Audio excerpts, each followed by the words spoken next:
કોઈ ચિંતા નથી, ચિંતા ઈવડાઈને કરો.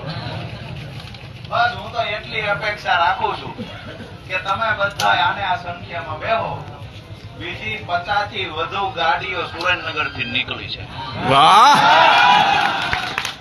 બાકીના જે આપણા લાગતા વળગતા છે તમામ ભાઈઓને કહે છે કે પોતપોતાના મોબાઈલમાં વિડીયો બનાવે, બરોબર છે, અપીલ કરે કે ભાઈ રાજુભાઈ કરપડા આખી ટીમ સાથે મયુરભાઈ હોય, પરસોત્તમભાઈ હોય, ધર્મેન્દ્રભાઈ હોય, ના ભાઈ અમારે રમેશભાઈ, વિહાભાઈ, કિશોરભાઈ, દેવકરણભાઈ બધા બેઠા છે. ખાલી એટલું વિડીયો બનાવીને એવડા એને કહેજો કે તમે સાઈડમાં જઈને એક બનાવજો કે રાજુભાઈ બધું કામ પડતું મૂકીને આપણા માટે પલોઠી વાળીને અહીંયા બેસી ગયો છે, અમે એની હારે બેઠા છીએ, તમે પણ નીકળો. આવી દોસ્તો અપીલ કરજો.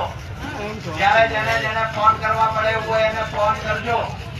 આપણી એનર્જી ખૂટવાની નથી, કારણ કે સામે હજારોની સંખ્યામાં મારા પરિવારના ખેડૂતો ઉભા છે.